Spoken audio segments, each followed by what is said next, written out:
Trump's incredibly and increasingly petty war with Canada continues, and he's now threatening to block the opening of a bridge between the United States and Canada. He said this. I'm not going to read the entire thing. It's ridiculously long.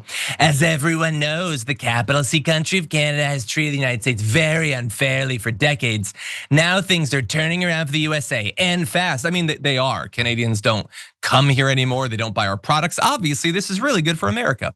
But imagine, Canada's building a massive bridge between Ontario and Michigan. They own both the Canada and the United States side, and of course built it with virtually no US content. I don't know what the content would be on the bridge. I mean, they paid for the bridge to be made, I guess. President Barack Hussein Obama stupidly gave them a waiver so they could get around the Buy America Act, blah, blah, blah, blah, blah. They're gonna take advantage of us, blah, blah, blah, blah, blah. Ontario won't even use US spirits, beverages, and other alcoholic products on their shelves. They're absolutely prohibited from doing so. And now on top of everything else, Canada wants a deal with China. So he goes on to his weird thing where there's not gonna be hockey anymore.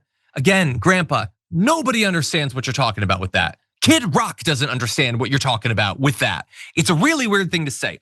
But the idea is he wants them to give him the bridge or else he's gonna shut it down.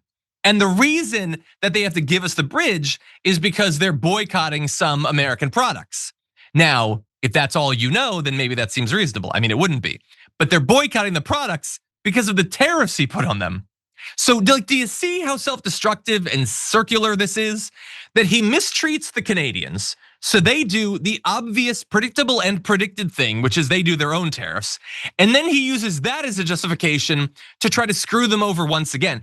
I will remind you, all of this traces back to the fact that he was unsatisfied with the trade deal that he himself negotiated with Canada to replace NAFTA, even though it was very similar.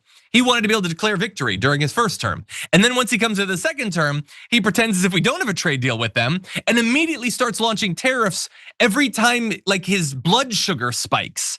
And so yeah, some Canadians have responded by not wanting to buy our products. You know what the solution to that is? You know how you get them to start buying our spirits? Stop fighting with them. Stop claiming you're gonna make them the 51st state. Stop launching tariffs over literally nothing. Stop trying to steal their bridges and maybe they'll take down the tariffs. Meanwhile, by the way, half of the economic value generated in terms of tolls and all that from the bridge is going to go to America. He is lying to you about that to justify this insane thing where he's gonna steal the bridge. But as dumb as all that is, as self-destructive as all that is, it's also potentially, as with everything else, corrupt. Because there's another bridge that's nearby, okay? And that is actually owned, you can see the nearby Ambassador Bridge, graphic 3, one of the current busiest border crossings on the continent, has been privately owned for decades by a Detroit trucking industry billionaire and his family. They are a family that has called on him to halt construction of this bridge because they don't want to share traffic over it. That family, by the way, has given $100,000 to Republicans in the past.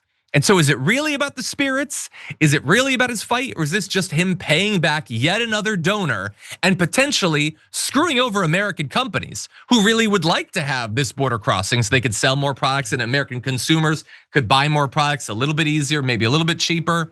But screw all of that. This one billionaire family wants to shut a bridge down so they can continue to benefit individually. Anyway, we'll continue to see what happens with this. I imagine he's not gonna shut it down. It is technically possible for him to do so, but I have a feeling that judges would have an issue with it.